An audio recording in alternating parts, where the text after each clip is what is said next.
Okay, we'd like to welcome all of you to our assembly today. Of course, we expect our best behavior for our presenters and our speakers. I'd like to begin by having Olivia Hewlett come to the podium.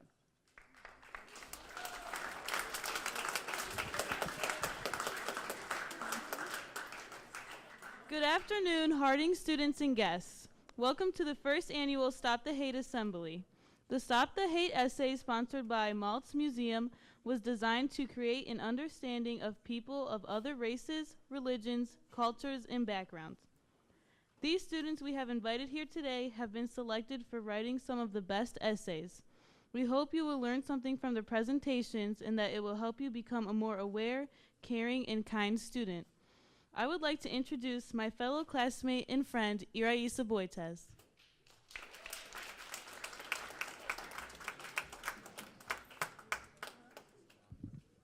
Good afternoon, Harding students. I have the honor to introduce our first speaker, Zachary Haltz. Zachary is a 2017 third place runner-up in the Maltz Museum Stop the Hate Essay Contest. Zachary is a senior at the Gilmore Academy. He is the current president of the drama club and the captain of the debate and speech team. He hopes to pursue a career in the medical field. Please join me in welcoming our first speaker, Zachary Haltz.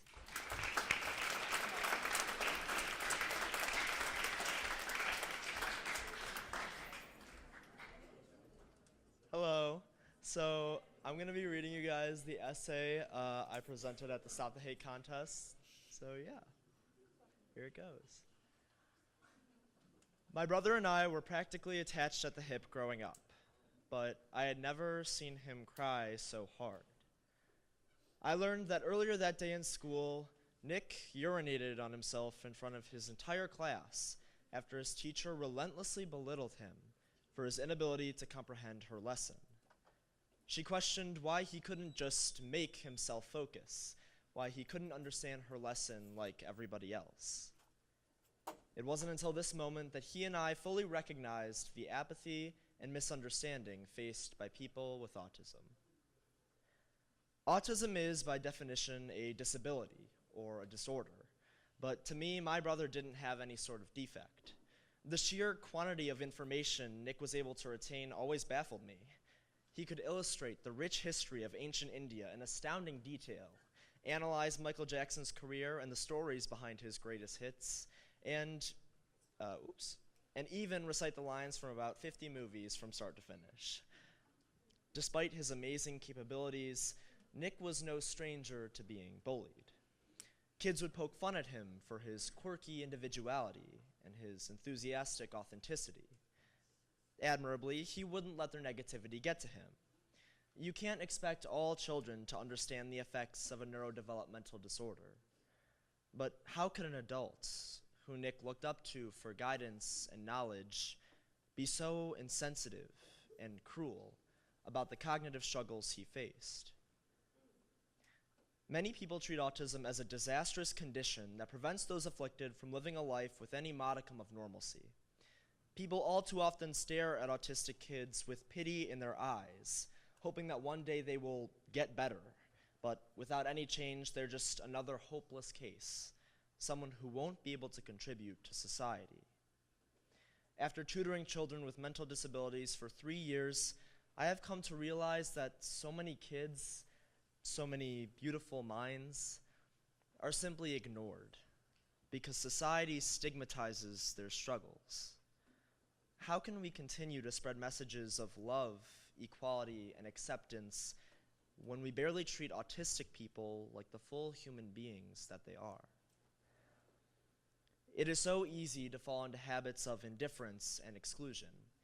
However, by challenging meaningless judgment and starting conversation, the exclusionary stereotypes associated with autism can be transformed into loving and affirming engagement. In my own life, I have seen the impact that loving, encouraging connection can have. For the past 4 years, I've helped organize events which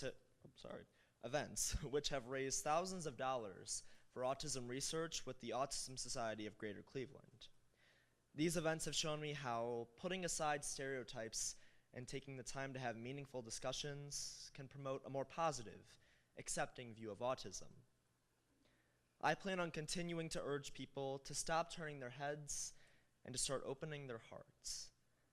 Because in giving a moment of attention and empathy, preconceived notions of uselessness and abnormality vanish. What remains is a full human being, and human beings want nothing more than to be valued, accepted, and understood. Thanks.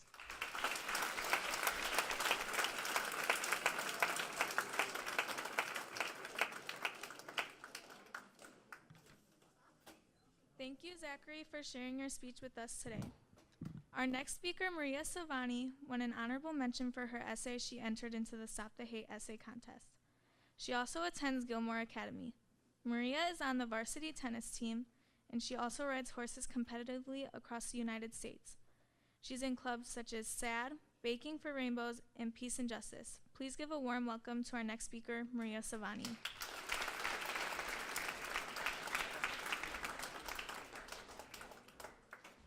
Hello, everyone. Are you retarded? A phrase I've heard my peers use hundreds of times. One simple word most people don't think about when they use it. Some see it as another adjective for stupid or dumb, but there's so much more to the word. I, too, was someone who didn't grasp the underlying hate that comes from the phrase. It wasn't until I started working at Fieldstone Farm, a local therapeutic riding center for children and adults with disabilities, that I realized every time I heard someone use the word retard, I am allowing hate a voice. After working at the center for a few months, a girl with Down syndrome tapped me on the shoulder and asked me nonchalantly, "Do you like Justin Bieber?" This ordinary question made me realize although many people are segregated by labels of disability, race, and religion, everyone has a similarity which a label can't break. We all have the desire to belong. The 12-year-old then proceeded to tell me all about her teen idol and her favorite songs. This girl doesn't have so little in common with me. We both listen to the same types of music, like the same type of artists, and have a shared interest in pop culture. Why is it that when society senses a hint of difference in a person, that person is immediately given a label? If we give in to these preconceived notions of prejudices, they will continue to cause us to degrade each other as long as we let them. With today's fake news and media highlighting and encouraging hate, we need a strong leader to guide us. President Donald Trump is one of the most powerful voices in America. All of his actions are magnified and watched closely by the entire nation. He is supposed to set an example for the men and women of the United States, but instead he satirizes and taunts his peers. I was taken aback when I saw a video of him mocking a disabled reporter with spastic motion. This behavior sanctions bullying based on nothing else but appearance. We have to realize that actions and words hurt, and at this time in history, it is more important than ever for people to speak up about hate. It is the positive feeling I get when helping someone, especially those others find hard to reach, that intensifies my desire to visit and work with the riders at Therapeutic Riding Center. Every week, I am given the ability to help them improve mentally and physically. And with that comes the mutual satisfaction that both helper and helpee receive. It is easy for a person to say, "I won't say retarded anymore." It is more important to interact with the mentally challenged in a compassionate way, making us all one and the same, making us all believers in a world without hate.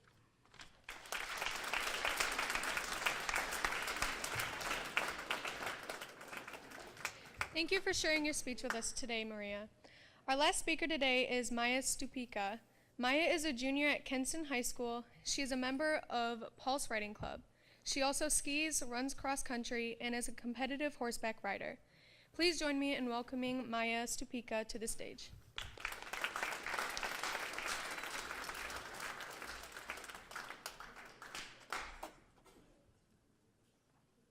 Hi everyone. The dictionary defines hate as intense or passionate dislike. It is a rare day that I do not witness, overhear, or sometimes even engage in some example of passionate dislike. History remembers and recognizes monumental occurrences, many filled with hate. The Holocaust, the Orlando nightclub shooting, terrorist attacks, and so many more. Recently, I personally have seen the most hate being directed towards people with different political views, as the 2016 presidential election rekindled fires of hatred. During his campaign, President-elect Donald Trump used profanity, made fun of others, and offered what I considered drastic ideas to gain followers. Hillary Clinton was accused of illegal acts and referred to putting haters of all kinds into the basket of deplorables. Both candidates put forth and experienced vast, almost cult-like hatred. Trump was called Orange Face and was the source of many conversations of passionate dislike by opponents. Chants of Hillary for prison and devil filters over photos of Clinton were common occurrences. It was disheartening to study democracy and history and then to see it represented through the lens of hatred. I also was personally impacted by discrimination at school. Students who were predominantly followers of Trump were adamant, vocal, and made others feel insignificant. Boys marched through the school halls wearing Trump Pence shirts. On the day after the election, the power of the win resulted in boys loudly and repetitively chanting Trump behind my friends and me. As a girl, I felt especially intimidated because I knew how Trump treated women. I felt like a lion among tigers, different and preyed upon due to my differences. As I experienced the boys' hate, however, I found myself hating them, which made me just as bad. I also felt afraid, which made it difficult to act at all. Eventually, I realized that if people do not stand up to the haters, nothing will ever change. I decided that people need to take charge to make a difference. I'm shy, so for me, change starts small. Asserting myself when someone hurts my feelings, speaking up in a class discussion, talking to friends, and writing to express myself. I'm also doing something on a much bigger scale. I'm attending the Million Women March in DC the day after Trump's inauguration, even though I'm afraid that people will judge me for it. I'll be just one more person there, but I'll be united with other women to show my strength peacefully. For me, it will not be about hate, but instead a way to experience democracy at its best. So many people say they were happy to see 2016 go. This country is ready to stop the hate. As difficult as it is, if people stop hating the haters, the world will be a better place. People are all people, no matter what their race, religion, gender, or even their politics. Thank you.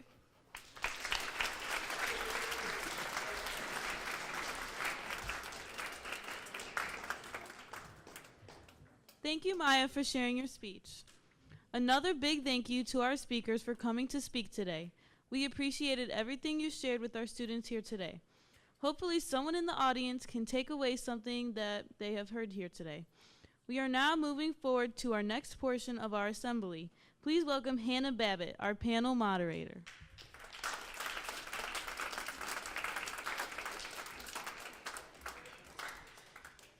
The next portion of our assembly will be a panel discussion with our guest speakers and two of our own Fairport students.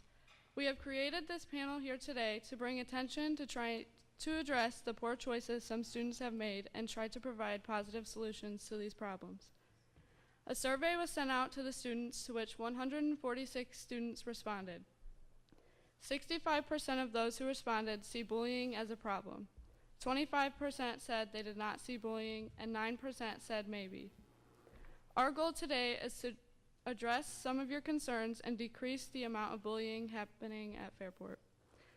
Now we will move forward to the question portion of the panel.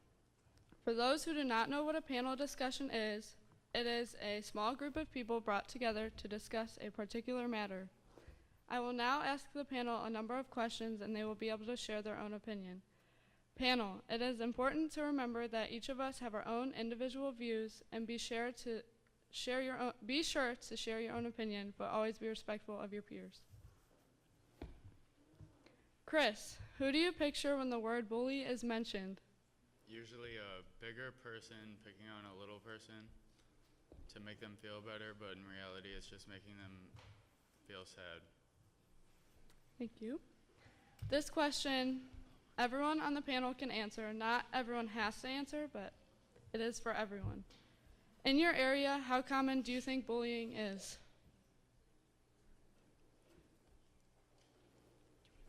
Well, I think at our school, it's kind of like hard to see bullying like just up front, but you don't really know when it could be happening to someone. I think that's one of the biggest issues with bullying is that it's so hard to see and it's so hard to recognize. So it's like kind of bringing up the question like, how do you stop what you can't see? Yeah, I agree. And I also feel like bullying is a matter of like your own self, like it happens within yourself. So like if it's between two people, maybe the other people won't see it and like won't understand it. Or like for my example, like I work a lot with like people with mental disabilities, so like that's a totally different group of people. Like a lot of my peers in my like school don't even work with mentally disabled people, so they don't really understand that that's a issue, that's a form of bullying that's happening. Yeah, no, I agree completely. I think at my school, I'm fortunate that there's not really any physical bullying, but I think in this day and age, a lot of things happen online. And that's when some people, like administrators or teachers, don't see that that's happening, so then that could become a problem. Thank you. Anybody else? Okay. Liz, how can you help someone that is being bullied? Well, if you are in that type of situation online or whether in person physically or verbally, you could find some support using a friend to talk to, and if that person, your friend, is the one who's bullying you, you could either ignore them, but most likely you would probably have to talk to somebody of a higher authority. Thank you. This question is for everyone on the panel. Do you agree with the statement that there are no innocent bystanders when it comes to bullying? Why or why not? I agree with that to some extent. I feel like a lot of times people aren't aware of when bullying is happening, so maybe that's like a bystander who is unaware can't really help the situation. But if you're like in the same room, see it happening and don't say anything, then yeah, you are responsible for it. Even if you're not friends with the person getting bullied, or if you can't relate to them in any way, then I definitely feel like you're at fault in that situation. Yeah, I totally agree. I think it's so important. Like, it seems so easy for us to just say like, oh yeah, like if I see bullying happening, I'll try to stop it. But then when you're actually in that situation, you're seeing it happening, and like maybe it's even one of your friends that's bullying someone else, I think we get scared to actually act on that. So it's so important that we just, when you see it happening, you need to say something, because you have no idea how much your, stepping in can mean to that person who's getting bullied. Yeah, I think it's important in that situation, if you see bullying happening, you should try to think of how you would feel if you were in that person's shoes, and I'm sure you'd probably want somebody to step in, so just think of that when you see something happening. Yeah, and it's also like everybody has been in a situation where their feelings have been hurt, or like they've been in that situation where they don't know what to do. So just like remember that time that you were in that situation and think like, I should be doing something as well. As Zachary said, the people might get scared. It's probably because you'd be getting pressure on yourself for thinking if you do something, these people will turn to you and start bullying you. But what if that's not the case? I think a lot of times when it comes to bullying, like as she said, just saying something and standing up will bring the bully down, and they'll be like, oh, okay, well, I mean, he has other people on his side, maybe his or her side, I'm not going to go any further. It's just like that small voice, that one, hey, don't do that, that really makes an effect in the situation. Thank you. Chris, what can be done to make schools safer and more inclusive? Bring people together, have more events that bring people together so people have more friends to help them and bring their happiness up so they're not friendless and sad all the time. Thank you. Panel, how can you define bullying and what does it mean to you?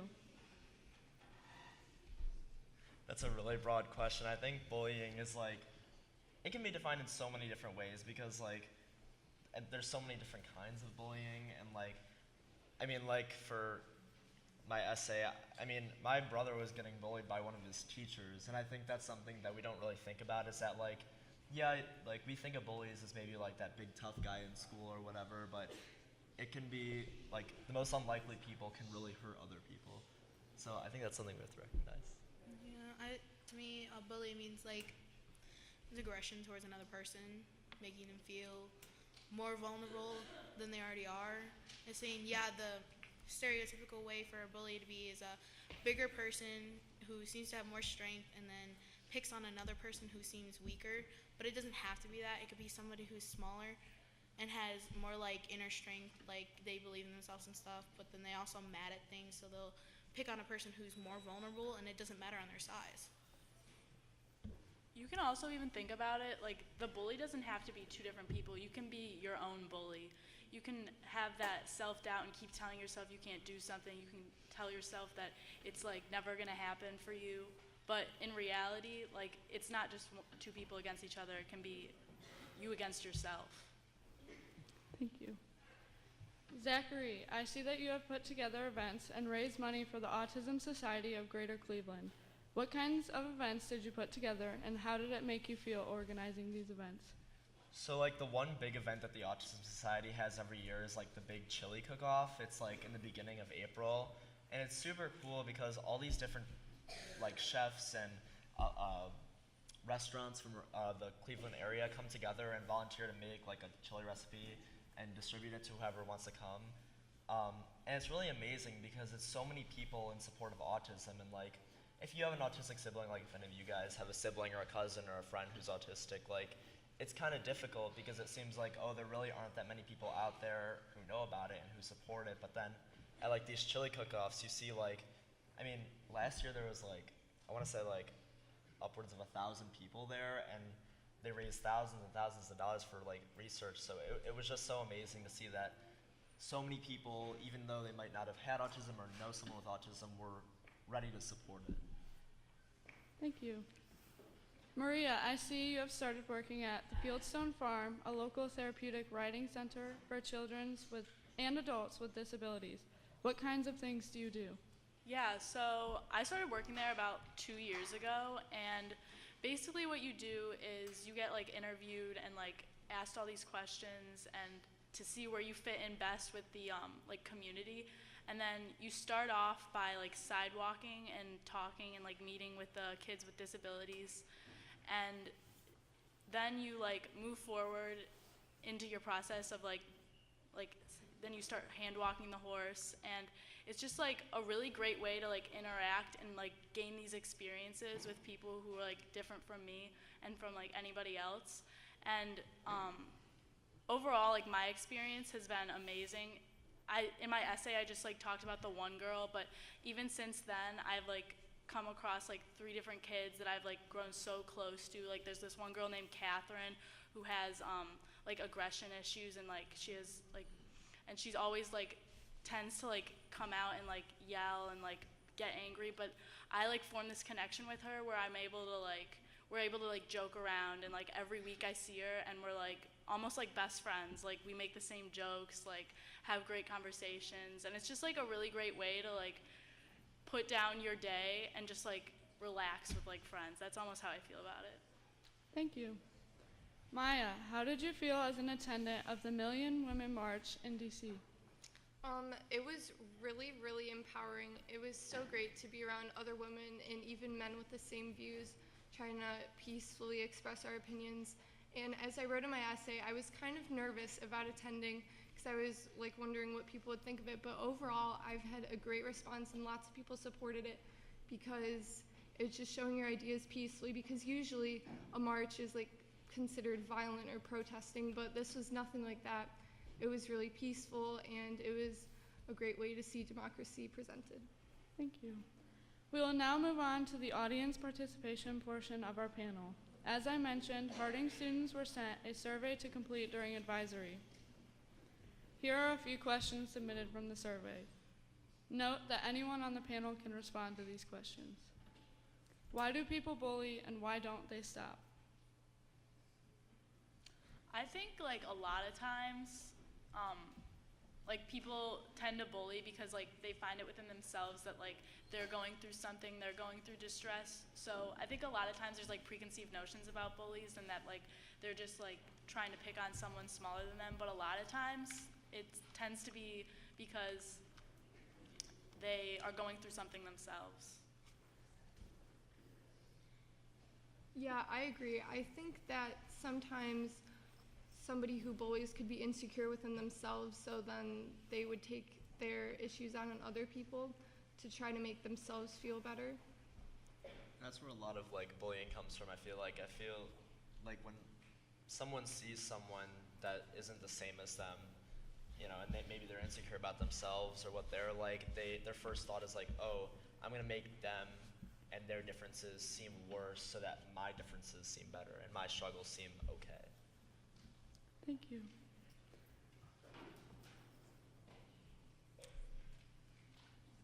Have you ever tried to stop bullying from happening, and what did you do to stop it? Yeah, so actually, before the Stop the Hate, whole experience, my essay is about, everybody using the phrase, retard. I, never actually realized, well, actually, I've always heard my friends, speak about it, and I never really, spoke up about it or, said anything about it because I was like, oh, I shouldn't get involved, they're gonna think I'm annoying. But then once I, realized how much hate there actually is and how much bullying, can occur in my everyday, life, I started, saying stuff. My best friend, she, tended to use the word retard, and I've started to say and, continue to say, no, don't say that, come on. I kind of had a similar experience once. I was in class, and I forget which class it was really. I think this was about 2 years ago, and we were in a conversation, and someone said something, and then one of my friends was like, oh, that's so dumb, are you autistic or something? And then I was like, okay, first of all, that's so mean. Why would you even say that? But second of all, you don't know what people with autism are going through, and sometimes it's hard to tell even if, someone has autism. Don't make fun of people and don't say something like that, because that's just insensitive and mean, and you're really not getting anything out of saying that. And I also feel like us just saying that to you is oh yeah, they're telling us not to say that, or they're telling us to not support it, but gaining that experience with someone with autism, or gaining that experience by having a talk or just having regular conversations with people with differences genuinely makes you realize we aren't different at all. So I encourage all of you to actually go out and try to have an experience with something different that you would never expect to do. Thank you. Chris, what do you think the school should do to stop the bullying? They should get more people, teachers, involved with the students and see what they're going through to try and help them if there is something wrong. And because if they don't help and act to stop it, then they're just going to keep being sad, and then they're not going to have any help. Thank you. Panel, do you have any personal experience with being bullied? Actually, when I was younger in elementary school kind of years, I was a little more I'd say chubby, and I remember experiences of my friend in my elementary school it was literally classes of 12 people, and we're all friends, and them being oh you're fat, da da da, which has nothing to do with my Stop the Hate experience. It's just bullying I've experienced myself, and that really makes you feel degraded and feel bad about yourself. And ever since then, all the way through elementary school and even middle school, I always had self-conscious feelings about my weight and stuff. I totally agree with that. I also used to be real chubby as a kid, and so it was and I still think about it today. I worry about oh, do I look fat? Does this make me look fat? Or will I be fat if I eat this? And people are always no, you look like a twig. But I'm constantly thinking about that, and people would make fun of me when I was little. So it really does hurt. And even if you say something mean to someone, not only will it hurt them maybe that day or that instant, but that could stick with them for the rest of your life. So I think just know that saying something mean to someone isn't just a momentary thing. It can have a lasting bad impact on them. Yeah, no, I had a kind of a different experience, but when I was younger, I used to take a blanket on the bus on the way to school, and some girls on the bus would say oh, you're such a wimp, for having a blanket, why would you take that? And I've carried that with me, thinking that I was, oh, I'm not brave enough, I'm not strong enough, and it can really affect you. And now I've learned to just not take it to heart, and I've learned like the things I can do. But yeah, it does affect you if you say certain things like bully people. Do you have any advice for someone being bullied right now or going through a tough time? Yeah, absolutely. Like, if you feel like someone's bullying you, or if you feel like you have a friend who maybe all of a sudden doesn't like you or is saying mean things about you, like, I guess just know that there are other people going through a similar situation, that there's always someone else that you can talk to, and like, don't be afraid to go and say something, you know, to the person who's being mean to you or to someone else who you feel comfortable talking to, because like the first step to resolving that issue is by like letting those feelings out. Yeah, I feel like what's so great about like the Stop the Hate, what is it, like a company? Contest, sorry. Yeah. The Stop the Hate contest is that it like genuinely spreads awareness and gives those people with like that felt like they had no voice a voice. So like Zach said, like don't let yourself feel like you're being put down, but also like take a pencil and paper and literally write down your experience and send it in, because then people will be like, oh my gosh, like they're a great writer, they have a great experience, they're really cool, and then you actually feel like, oh, like I do have a like position in this world, like what those people said to me, like it doesn't matter. Anybody else? Liz, do you have any advice for someone that's going through a tough time? If you're, as I said before, if you're in a situation like that, say you have a friend who has like been there for you, and then at one point they just get mad at you because somebody said a rumor or something. You should probably confront them about it, say exactly what happened and what didn't happen, and if there's contingency of them as bullying, you should probably let somebody know. And if you have a hard time saying how you feel towards others, you should try and find somebody you can actually trust and somebody who understands you, to let them know what's going on so they can help you out. Thank you. Chris, do you have any advice for someone being bullied?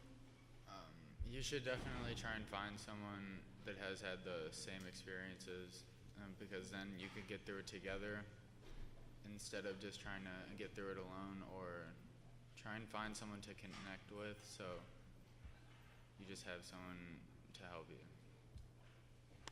Thank you. That concludes our time that we have today. I would like to thank the panelists, the students who organized this assembly in English 3, Auburn students who are here recording our assembly, and our students who responded to the survey, and for being respectful to our guest speakers. One positive takeaway from the survey was that 80% of students said that if they saw bullying occurring at Fairport, they would do something to stop it.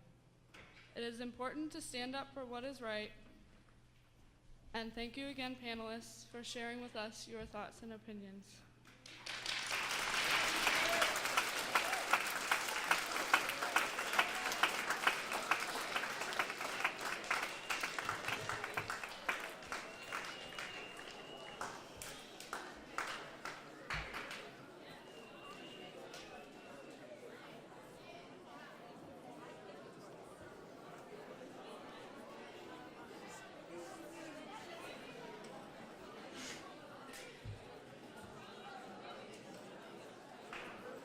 I would like to introduce a special guest today, Mr. Jeffrey Allen. He is a Director of Education from the Maltz Museum. Please join me in welcoming Mr. Jeffrey Allen.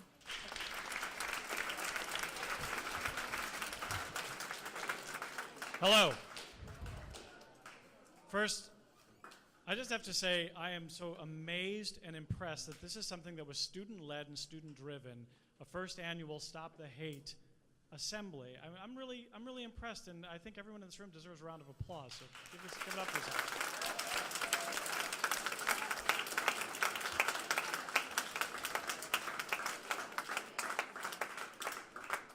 As I was listening to the amazing statements from people up on the stage, people your age, close to your age, it occurs to me that this community has a unique opportunity. You have 1 square mile in Fairport Harbor. not an awful lot of space. The Stop the Hate may be a contest, but it's more than that. Stop the Hate is a movement. So my challenge to you, can you make a change in your 1 square mile? Can you transform this community into one that is compassionate, caring, open to differences? The Maltz Museum isn't just a museum of Jewish heritage, it's a museum of diversity and tolerance. History has shown us repeatedly what happens when hateful language is left unchecked. When people come to power and say the problems we have today are because of that person. And every time it's because of something about their identity that they cannot change. The thing that strikes me about what was being spoken about today, everyone here spoke about something in somebody's identity that could not be changed. The color of their skin, something they were born with, their gender. Things that are immutable about who we are. And we use them as weapons against each other. And the other prevailing note in here was that words do in fact matter. How many people in this room woke up this morning and said, I think I'm going to be a hater today? And I didn't think anybody did. I mean, maybe there are a few people who wake up thinking that, but I don't think most people think that. How many people in this room feel like they've done something that would be mean, hateful, any time in their life? Yeah? How many people feel like they've been on the receiving end of something like that? Yeah? So I'm here to challenge you further, and I need every teacher in this school to help me with this. The essay contest itself is just one 500-word essay. This is grade 6 through 12, correct? Every student in this school is eligible to write an essay. Grade 6 through 10, you can get a $400 prize for that essay. Grades 11 and 12, the top prize is a $40,000 scholarship. Should I say that again? $40,000 college scholarship. Just saying. Teachers, we award a prize to a school. $5,000 for the school if you have the highest percentage of essays submitted. Let me emphasize that, percentage of essays submitted. So I'm going back to my challenge to you about making this a movement. Can you transform your 1.5 square mile into something different? One way of doing that is participating in this contest. Come to our museum. We can help you out with that as well. We really believe in our heart that it does begin with words. Words become actions, and actions can in fact change the world. Thank you so much for providing me this opportunity. I have information about the contest I can be happy to pass out. And again, can we give a round of applause not only to the amazing students up in the panel,